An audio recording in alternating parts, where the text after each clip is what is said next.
New 72 Radio, the voice, views, and visions of the collective.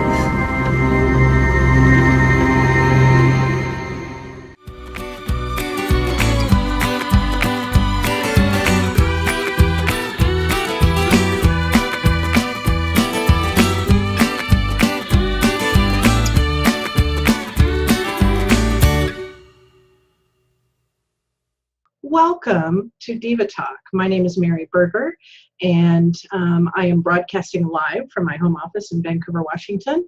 And Diva Talk airs every other Thursday night at 7 p.m. Sorry about that. So every other Thursday night at 7 p.m., I am the owner of a business called ComputerDiva, and I fix and repair computers for a living. And this is my home office. So I have some new technology this week. I have a new computer that I'm using for the broadcast. I also have a new HD webcam, which looks pretty crystal clear. If you've seen any of my prior shows, none of the shows looked as clear as this does. And typically I'm broadcasting from this computer over here.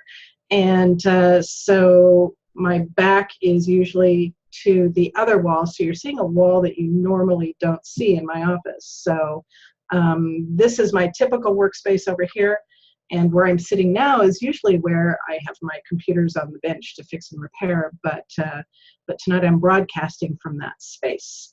So welcome. There's several things I want to talk to you about tonight. There's a lot going on. I had a note here. I wrote my notes for the show a couple of nights ago, and I had a note here that I had an update on Pokemon Go.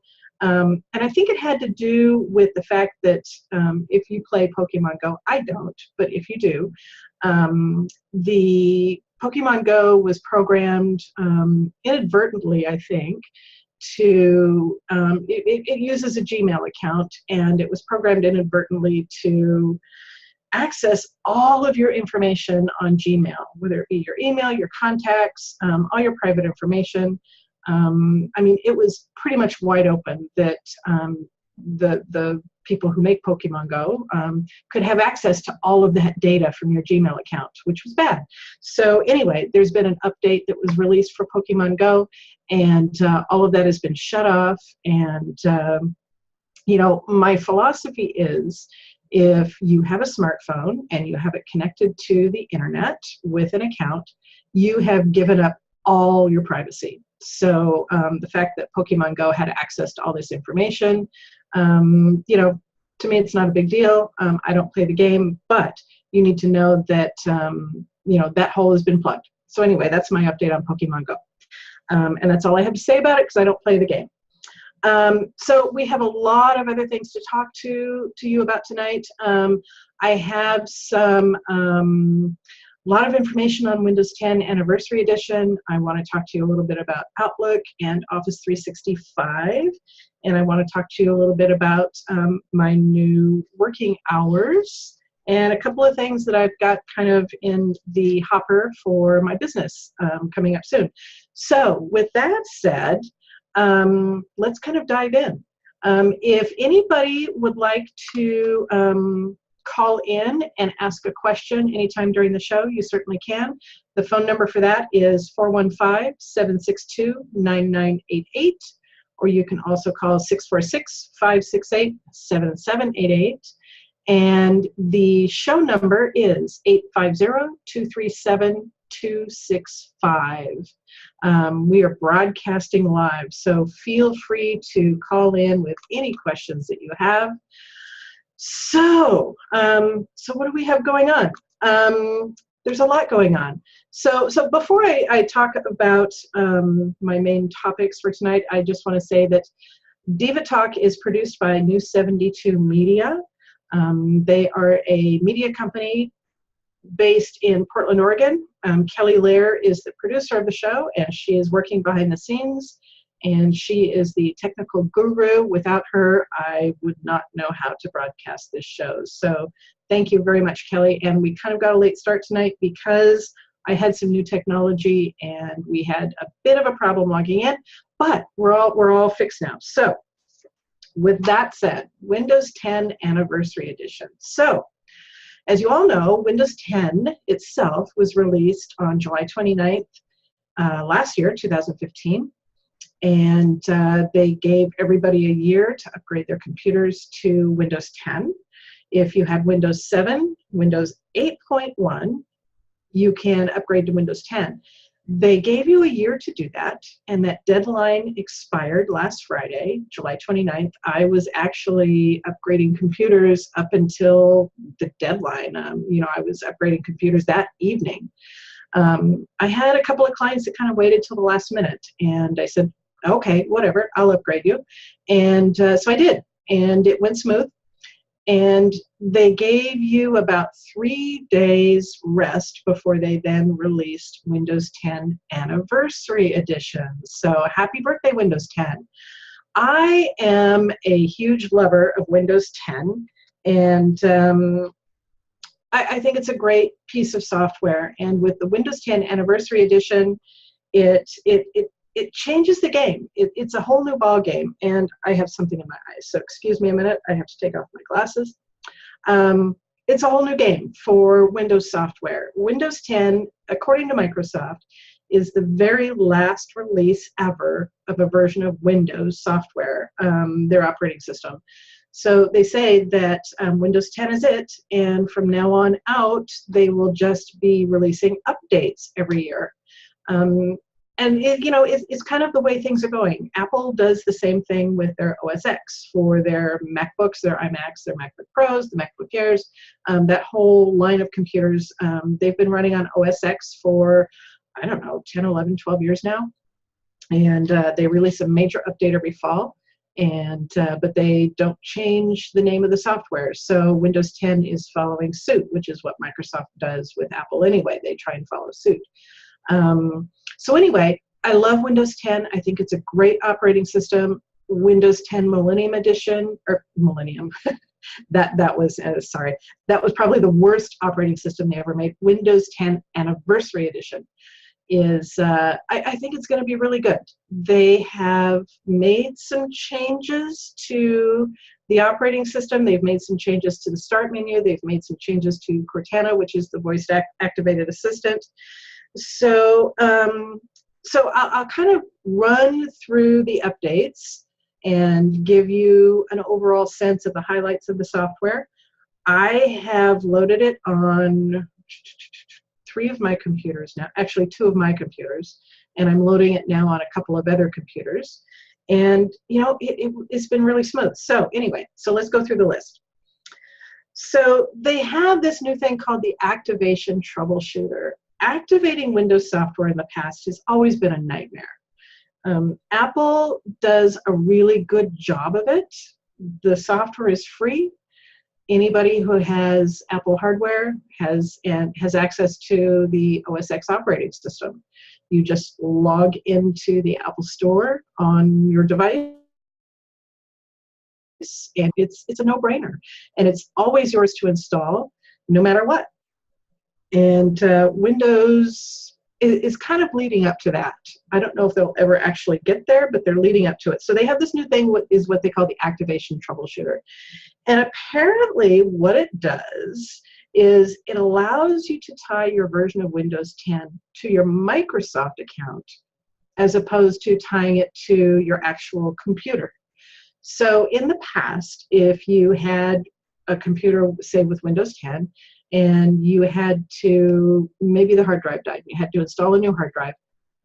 It was then really kind of a pain to get the newest version of Windows 10 on that computer because it's tied to the hardware. So if you replace your hard drive, now Microsoft thinks you have a new computer.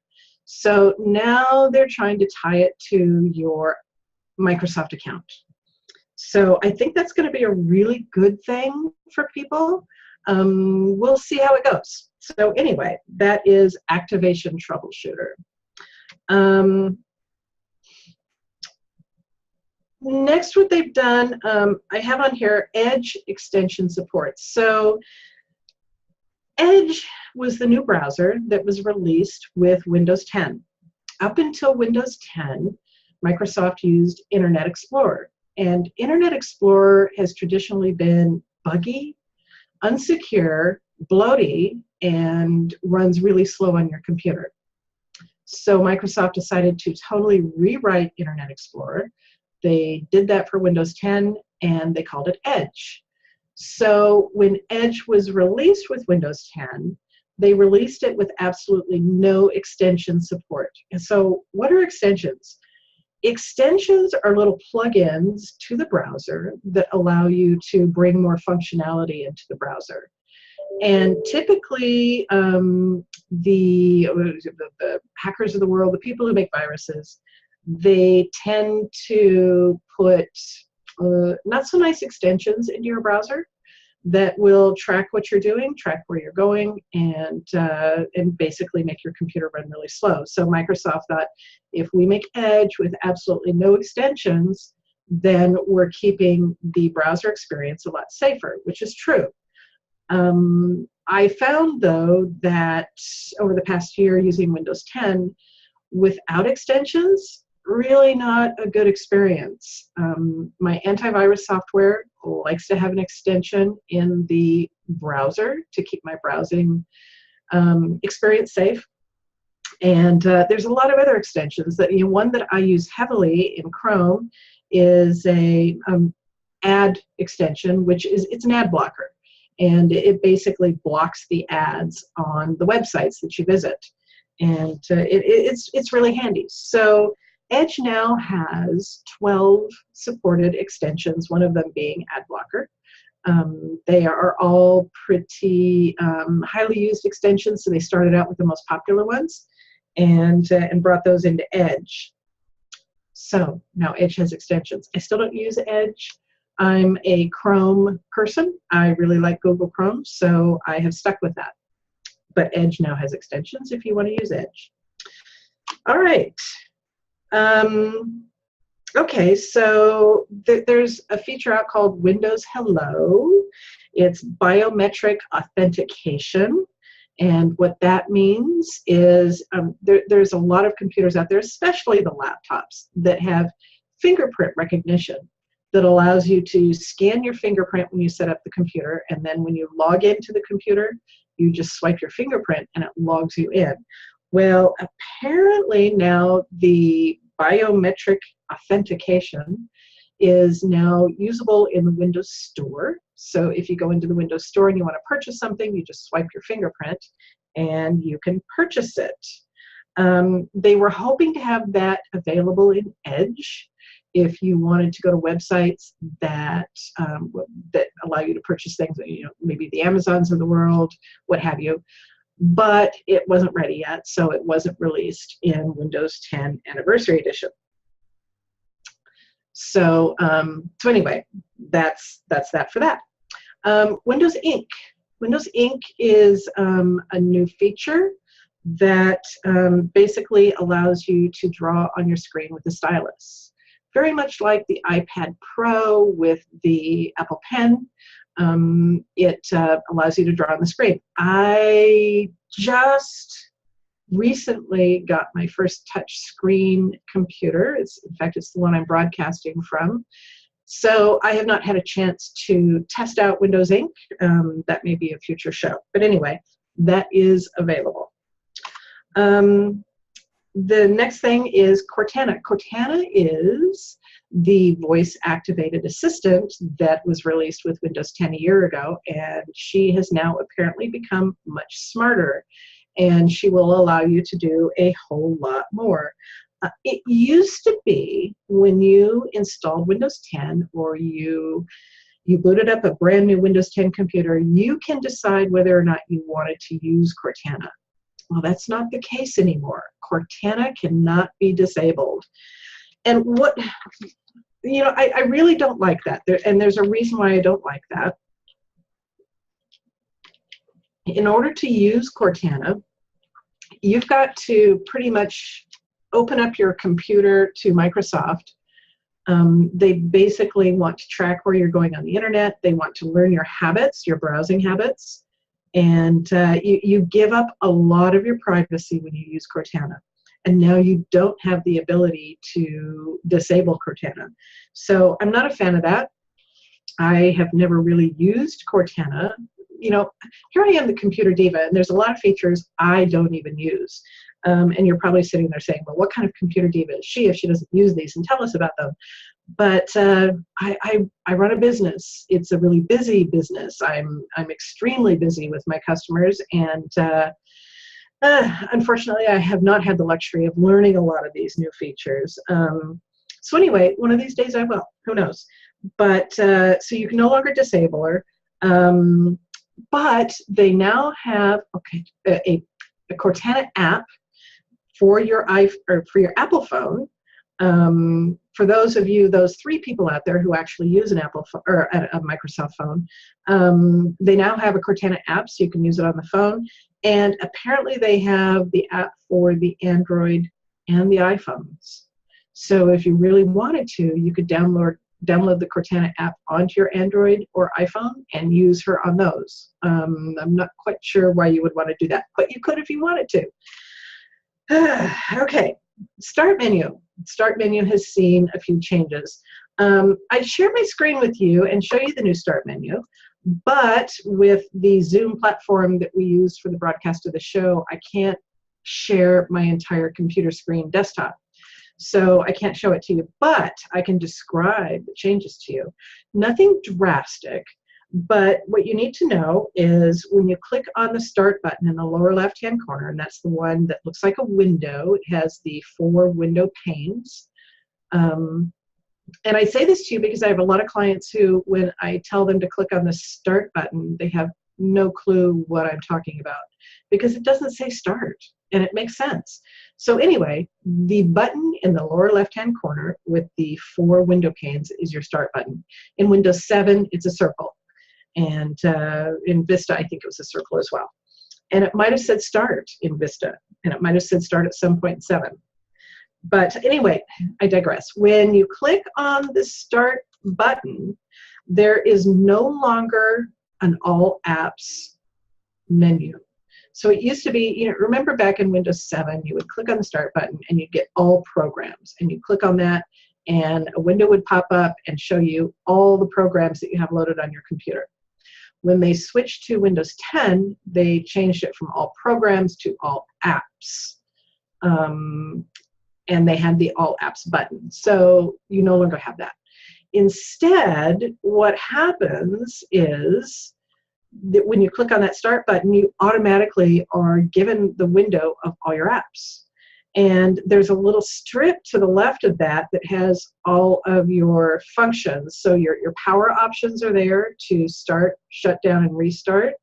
You have your settings, and you have your user account. So you have those 3 items that are there.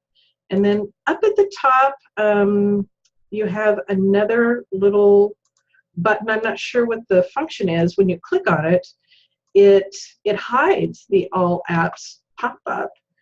It's like it puts a screen over it. I'm not sure what that's about. But at any rate, and then to the right of the All Apps window, I guess you would call it, is your Start menu with all of your tiled apps. Now, if you don't know, you can remove those tiles, you can drag and drop them around, you can create little groupings to make sense to you. It's totally customizable. So you can get rid of the soda pop game, you can get rid of the solitaire collection. I've got a little, looks like Asphalt 8 game here, Age of Empires, and what else is this? Well, Farmville, we've got Farmville in here with Windows 10 Anniversary Edition, and Minecraft. We've got all sorts of apps in here. So I usually get rid of all of those. I haven't had a chance on this computer yet. So anyway, that is the change to the Start menu. They apparently have done a lot of changes and upgrades to Skype. I rarely use Skype. Here I go again, another app I don't use. But apparently they're calling it the Universal Skype app, and there's a lot of updates to it, a lot of improvements, and apparently it's a long time coming. So, so the next thing is the notification center that is on the right side of your screen has had a lot of tweaks to it. You can customize that a whole lot more than you used to be able to. I am not a fan of notifications. I turn as many of those off as possible. When I'm working, I don't want to be disturbed. And usually when I'm working at my computer, I'm either on the phone with the client or I'm connected to a client's computer. And I don't want to be disturbed. I don't want to be bugged by little pop-ups, by notifications, reminders. I don't want any of that. So I turn all that off. But you can customize that apparently a lot more than you used to be able to.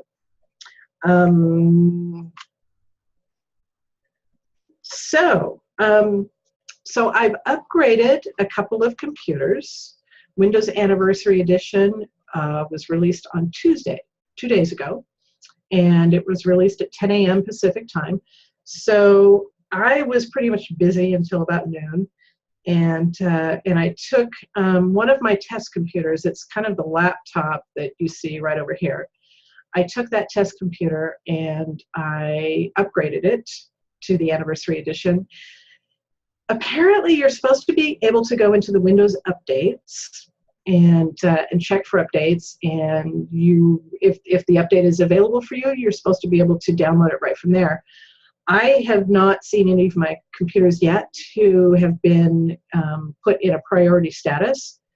So I've had to download the software manually. So apparently the philosophy behind the release of Windows 10 Anniversary Edition, or AE, is they are releasing it to the newest computers first, and then they kind of backtrack from there to the older computers. They want to make sure that the newer computers who have the fastest, strongest, most powerful hardware and is the most likely to be compatible with Windows 10 AE get the update first. I get that. They want to make sure they have a big success right out of the gate. So I went to the Microsoft website and I just downloaded the software manually. Anybody can do that. And so I updated that little laptop over there. And the only issue I had was I had to uninstall my antivirus software and update the software to Windows 10 AE, and then I had to reinstall my antivirus software. And I suspect that's because I'm using an enterprise version of Kaspersky on my DivaCare portal. We use Kaspersky Endpoint Protection, which is enterprise class, and apparently it is just a little bit too strong for the update, so I had to uninstall it. So if any of my DivaCare clients are listening to this broadcast, if you want to upgrade your computer to Windows 10 AE, let me know beforehand. We will quickly uninstall your Kaspersky Endpoint Protection, and we'll get you going on the update.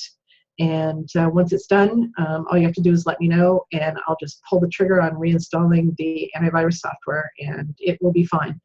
An email to all my DivaCare clients will be going out shortly explaining the process. So I have another computer back here. I think it's kind of back over my ear here. You can kind of see the white screen.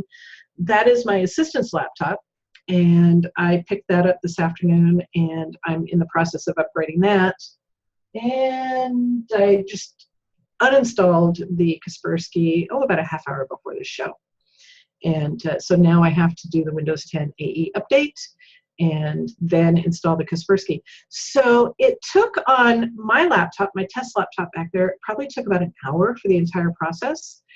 Of course, the time it takes all depends on the speed of your internet line. I have a huge pipeline coming into my office. My internet speed is probably about 135 megabits per second download speed. Which is a huge pipeline, and it probably took about 15 minutes to download the software, 15 or 20 minutes tops. Then it goes through the install process, then the computer will reboot, and it will go through the second phase of the install before it comes back up to the desktop. So it's a pretty simple and painless process. I really haven't had too many issues. Now, with that said, the computer that I'm broadcasting on here it's an all-in-one computer, touch screen monitor, 23-inch screen, really beautiful computer. And about a week ago, I took it back to factory defaults. I thought, I'd take it back to factory defaults and I would kind of test with it on the Windows 10 upgrades. So factory defaults for this computer meant Windows 7. So I took it back to Windows 7 and I started doing the Windows 10 upgrade last week.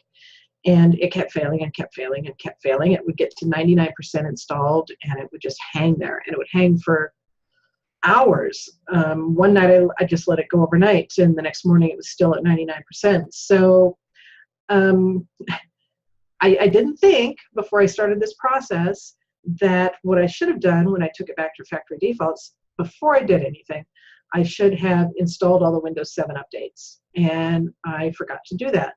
So actually this morning I installed all of the Windows updates. There were 248 of them. I installed all of those and then installed Windows 10. And because I started the process last week before the deadline was over, my computer was tagged as Windows 10 eligible, and the fact that I had taken advantage of the free upgrade. So when I actually did the upgrade this morning, it took this computer to the anniversary edition, which was kind of a nice surprise. I thought I'd have to go through a couple iterations of that. So kind of cool. So anyway, that was the experience with my computers. Now, I have a computer over here that you can't see. It's a laptop, and it belongs to my cousin, little 9-year-old Elijah. And I took that laptop last week or a week before, a couple of weeks ago, I upgraded it to Windows 10. And it is sitting here patiently waiting for the anniversary edition update. Elijah is in New York for the month of August, so there's no rush. I have plenty of time to get that done. So I will get that done and get that to him before he goes back to school. And my main work laptop, I have not upgraded at all yet. It's still on base Windows 10. So I will probably do that over the weekend. Did not want to do that during the week when that's my main laptop. So just kind of a few of the specs on the test laptop back here that Diva Care just informed me on this computer that new updates have been installed and I need to reboot, but I'm not going to do that. So I'll click on the continue working button.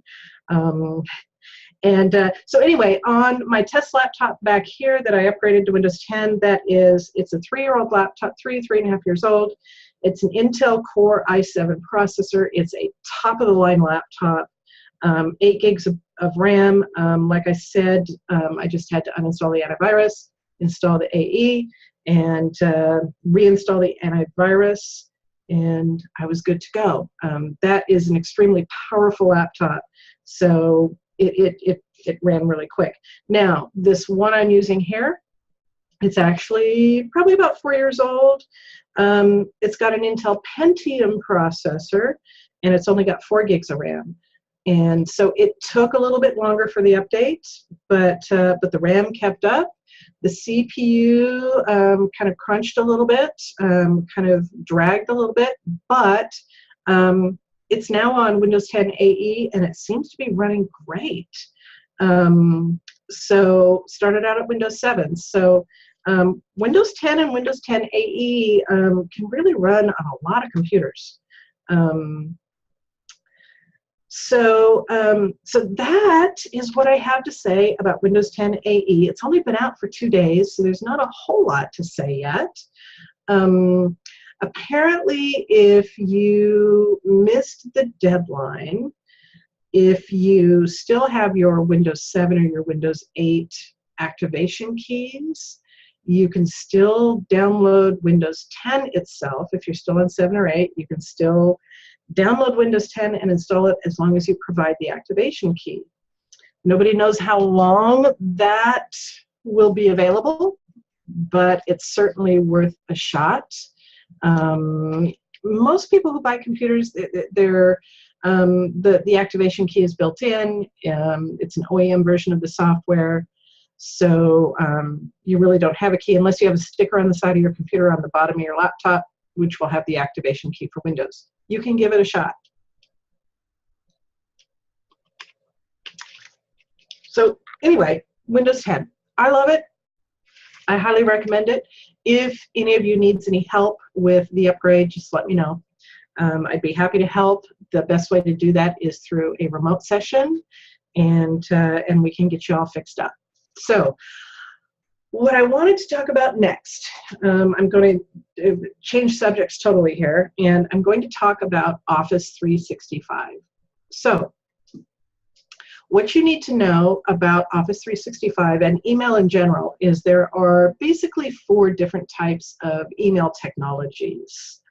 There is what's called webmail. So you might have a Yahoo account, maybe a Gmail account, maybe a Comcast account, and you go straight to their website and you log in and you get your email.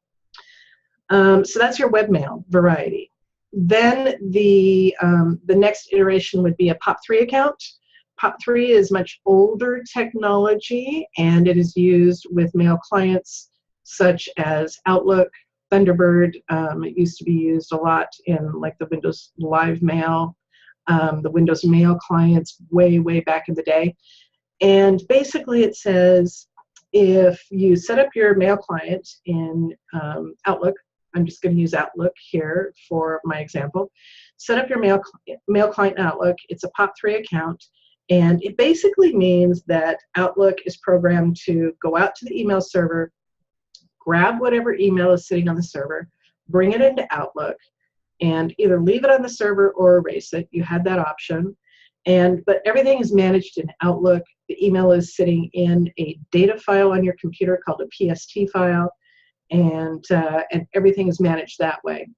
Well, then as technology progressed, they came up with what is called IMAP. IMAP. And IMAP basically says when you set up your account in Outlook, you are going to have Outlook go out and just sync your Outlook client with the email server. So whatever happens in your email client, the same thing is synced to the email server.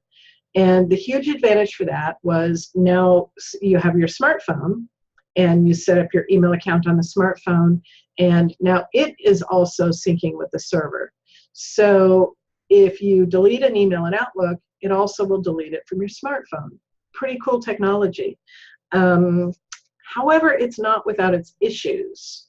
The 4th type of email account is actually called Exchange, Microsoft Exchange. And Exchange, it was originally designed for businesses.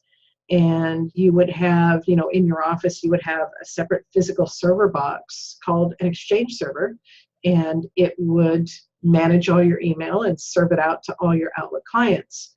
We had an Exchange server in one of my last day jobs, and it was, sometimes a management nightmare, sometimes not, but they're pretty reliable. They pretty much run themselves, and there's a lot of features to them. So Microsoft has now taken the Exchange technology, and it's now pretty much available to everybody if you want to use it.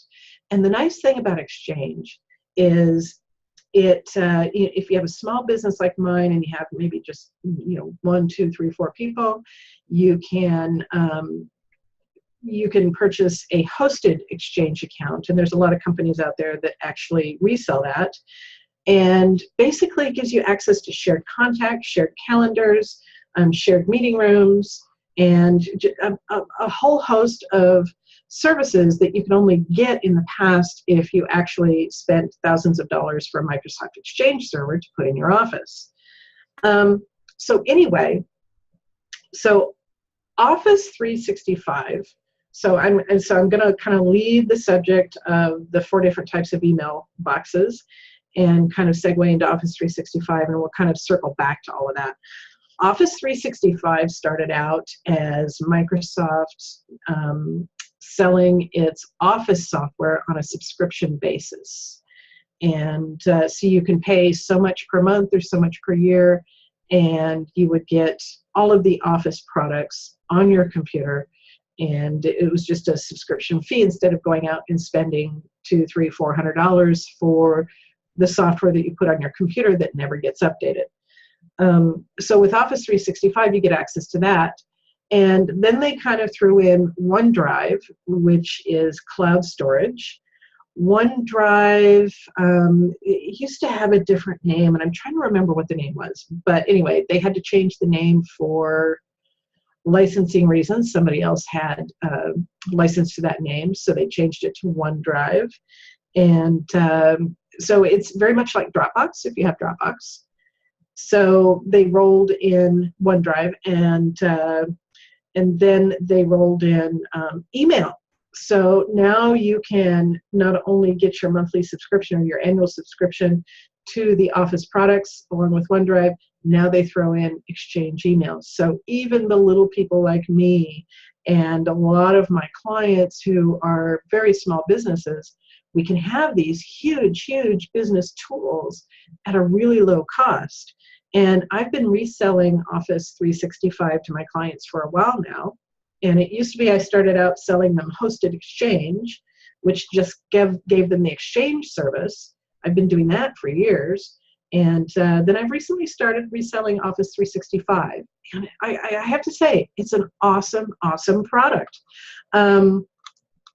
So what I want to say about that is, so I finally decided, I had a standalone subscription to Office 365 for my business that did not have email at all. It was just Office 365 gave me access to the Office products and OneDrive, which I use Dropbox, so I haven't partaken of OneDrive. I've heard a lot of not so good things about OneDrive, and I've had some not so good experiences with OneDrive, so I'm kind of waiting for it to mature. At any rate, I finally decided, I really need to bite the bullet and upgrade myself to Office 365. So my personal Office subscription expires this month on the 13th, so I decided this is a perfect time to upgrade myself to Office 365. So I went out and I purchased the subscription. I'm an AppRiver reseller. AppRiver is a hosted Exchange company, and they also sell Office 365. So I went to my own reseller product, bought myself a subscription, and I converted my company today to Office 365. In fact, I'm still in the process. I still have my assistant's laptop to take care of and hope to get that done tonight and back to her. And I have to say, it's really kind of an amazing, amazing process. It can get a little technical. You have to actually go into your domain provider and you have to put in some DNS records. And with some domains, it's pretty easy to do. With other domains, it could be a literal nightmare. And I've had all types. For mine, I host my website at Tiger Tech, and they made it really, really simple. So I went ahead and did that today. I used a product called Migration Wizard to migrate my mailbox. And Migration Wizard is pretty awesome for about $12 and change. You can migrate your existing mailbox along with all of your settings. And that includes your rules, tweaking that you've got in Outlook, in your contacts, your calendars, all of it. You can migrate through the Migration Wizard. Really, really cool. So, so I'm just about done with that in my office. And so just to let you guys know, if you wanted to convert your office to Exchange, I can help you do that. And I don't price that by the hour. It can be a little tricky to do that way. It can be a little spendy for you. So I price that by, I charge $133 just to set the entire process up for you. And then for each email account that you transfer, I charge $111. $111. So $133 for the initial setup and $111 for each mailbox. So if you want to do that, let me know. It's been really successful for me.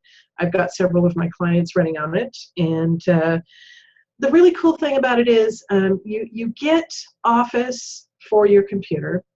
You get Office for your phone, your smartphone. You get Office for your tablets. For each email account you have, you can put Office on up to 5 computers and 5 devices.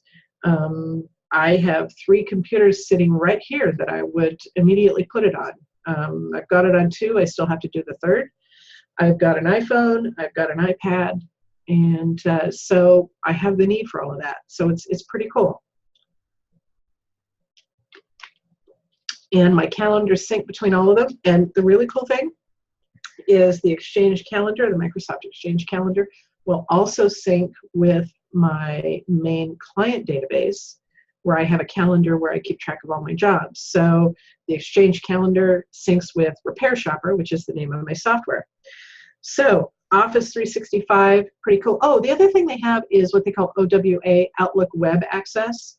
You can go to portal.office.com, log in with your email address and password, and open up Outlook. No matter what computer you're sitting at, if you're at your parents' house, your kid's house, your best friend's house, you say, hey, I need to check my email real quick. I don't have my tablet with me. My phone, the battery is dead. Can I use your computer? You log into your Outlook Web Access, and boom, you've got access to it. So pretty cool stuff. So I had this experience last week that I wanted to talk to you guys about. I follow a podcast, and I think I talked about one of these podcasts in my last show 2 weeks ago. But since I talked about that, I've had 2 people tell me about this particular podcast that they said, Mary, you really need to listen to this. So I listened to it, and it was a podcast by Call That Girl. And she is a technician very similar to me, but she concentrates just on Office 365. Her name is Lisa Hendrickson, and headquartered in Las Vegas, Nevada. So I listened to this podcast, and it was all about email management. As a matter of fact, she has a whole series of videos. I think there's 9 videos that she does on how to use Outlook from the very beginning phase, intermediate, advanced, and then email management. So I was watching the email management one, and I thought, the tips she gave were phenomenal. And it was all about managing your email so that your inbox doesn't become overloaded. And so I decided I'm going to put this into practice, and I'm going to see how it goes. So I did, and there's no rocket science to it. It's not hard to do. So I'm going to share my screen with you here and show you what her process is. Let's see. Share screen, and I am going to share my Outlook here. Do you guys see that? You must. Okay, so this is my Outlook inbox. You can see I have 9 items in here. And it used to be I'd have hundreds of items in my inbox. And so I implemented Lisa's really simple filing process, and I'm going to show you how it's done. So she uses this area up here called Quick Steps. And Quick Steps basically is shortcuts to dealing with your email. So her philosophy is, let's create a couple of folders over here on the side, and I'm hoping you guys can see this. I can only see myself. I can't see my screen in the window over here. But anyway, I'm going to trust that you can see what I'm doing here. So I've got a folder called Today, and email that comes in to my inbox that has to be dealt with today, I put in the Today folder. And I've set aside a period of time in the morning and a period of time in the afternoon to deal with that folder. I'm still trying to get caught up with it, but I'm dealing with it. And then I have a Friday follow-up folder over here, and this could be anything you want to call it. It could be, weekly follow-up, whatever. But anyway, it's a folder where you say to your clients, maybe you get an email and a client requests something, and you email them back and you say, oh, yeah, I can do that for you, but I can't do it today. I can get it done by Friday. And you've let them know that you've got their email and that you're going to get their task done and when you're going to get it done. And then you put it in the Friday follow-up folder. I have this little folder here called To Deal With. I've had this for a long time. To Deal With is probably not a good name for it. It's basically a filing folder of emails that maybe I've gotten receipts for things I've purchased, emails that I want to save, but I don't necessarily need to do anything with them anymore. So I probably need to change the name of that. I just haven't yet, but it's my filing bucket, my junk drawer of things I don't want to get rid of. So those are the main 3 folders that I've got. So in the quick steps over here, I'm going to create a new quick step, and I'm going to call this, let me move my little cards here. I'm going to call this Today. And I'm going to say, when I click on an email and then I click on Today up here, I want that email to be moved to a folder, and I'm going to choose the folder, and I'm going to choose Today, and I'm going to say OK, and I'm going to finish it. Now, if you wanted to add another action to that, you certainly could. Maybe you want to add an action and you say, I want to mark it as read, so that you don't have the little number over here telling you how many unread emails you have in the Today folder. So we'll kind of do that. So now, when I want to put something in that folder, I just go over here and I say Today, and it moves it over to the Today folder. And I know when I get back to that folder at the end of the day that it's going to be there waiting for me, and I'm going to deal with it.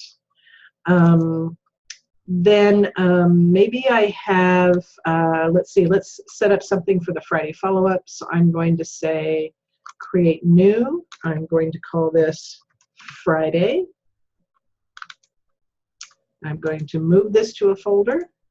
I'm going to put it in another folder, Friday follow-up. And I'm going to add my action of mark it as read, and I'm going to finish. So now, if I wanted to go here, I've got this little email from Ivan, and I want to move him to Friday. And there it goes. So I've got a couple of emails in here that I really don't need anymore, so I'm just going to delete those. Jocelyn, I want to move to Friday. Ivan goes to Friday. This one goes, I don't need this anymore. And this one also goes to Friday. And the Living Social is deleted. So that's pretty cool. So I've got these rules now set up where I have now emptied my inbox. But I know that if I click on the Today folder, okay, so I didn't quite finish everything from yesterday. So I've got some stuff from yesterday that I've got to finish. And I know I have this stuff in Today that I need to finish. So, so that's pretty cool. And then I've got my Friday follow-up where I've got all of these things here that I need to take care of. I still have a few things in there straggling from the beginning of the week, but they're all scheduled to be taken care of tomorrow. And my whole plan is Friday morning, I've got about 2 hours set aside on Friday mornings to deal with that Friday folder. So it's pretty simple, yet I think it's ingenious in how easy it is to keep your inbox clean. And there's my inbox. I have a clean inbox. Now I don't have to stress in the evening about all these things that are in my inbox that I haven't taken care of yet. I read each one of those emails that came in today, and I filed them away in regards to how I want to deal with them. Do I want to deal with them later on today? Do I want to deal with them on Friday? Or are they deleted? Or was it a receipt that I really wanted to put in my to deal with folder? And this, here we go. Now it's all in here. And so this is my stuff that I really want to keep for later on, but I don't necessarily need to do anything with it. So I thought that was ingenious, and I'm going to get you guys the link to Lisa's website where she actually has those videos. You have to purchase them, and they are, I think it's might be a $50 price tag for all 9 videos. They're all probably about 10 minutes each video, so you can watch a video and go off and do something else, and then come back and watch the next one. You're not sitting there watching a 2-hour video. Which is kind of hard to take when you're talking about technology classes. So at any rate, I'll get you the link to her website. I think I might also be able to put that link on my website. So I think that's pretty awesome. So I'm going to share the screen, and we are going to go back to the regular screen. So what else? What else have I got on my list here? I kind of wanted to talk to you. I think in my show 2 weeks ago, I kind of let you guys know that, in fact, I did. I put it out there to make myself accountable for my new hours, my new schedule. And it's really going to become official in September, and a series of emails will be sent out between now and the end of August. But I am finding that it's much easier for me to get a lot more work done, help a lot more clients if I do my work remotely, and I stay here in my office and log in remotely to the computers that I need to work on and get the work done that way. With that said, my new hours that I'm starting to get into and starting to discipline myself with those hours is Monday, Tuesday, and Friday. Right now, Monday, Tuesday, and Friday mornings are set aside for me to be in my office, do remote work, deal with my today email folder. Friday mornings, I'll deal with my Friday morning folder. I'm doing field work, visiting clients' homes and offices in the afternoons of Monday, Tuesday, and Friday. Wednesday morning, I have a standing appointment with one of my clients, so I'm always there. And that's over in the Portland area. So Wednesday afternoons on my new schedule will be dedicated to working with those customers in Portland who actually need me on site. So Thursdays, I have a standing appointment with a client here in Vancouver, and that's from 1 to 2 o'clock. So from about 2:30 until 5 o'clock on Thursdays, that's devoted to visiting clients here in the Vancouver area, and Thursday morning being in the office. So that's kind of my schedule. Just to kind of give you a heads up, my pricing is going to change a little bit. My remote work pricing is going to stay the same. Field work pricing is going to go up a little bit. It's a wear and tear on my car. It's gas. It's time. So I'm perfectly happy to do the field work, but those prices are going to increase a little bit, and you'll hear more about that in the next couple of weeks. So with that said, we are pretty much at the end of our hour, so I wanted to thank you for listening in, and we will be back here again in 2 weeks from tonight, 7 p.m. every other Thursday. We broadcast here from ComputerDiva headquarters. So thank you for listening. Thank you to New 72 Media for producing the show and giving me this opportunity to sit here and talk to you and give you technology education. And thank you to Kelly Lair for being the producer in the background and for making sure everything runs smooth. So thanks very much, everyone. I'll see you again in 2 weeks. Bye now.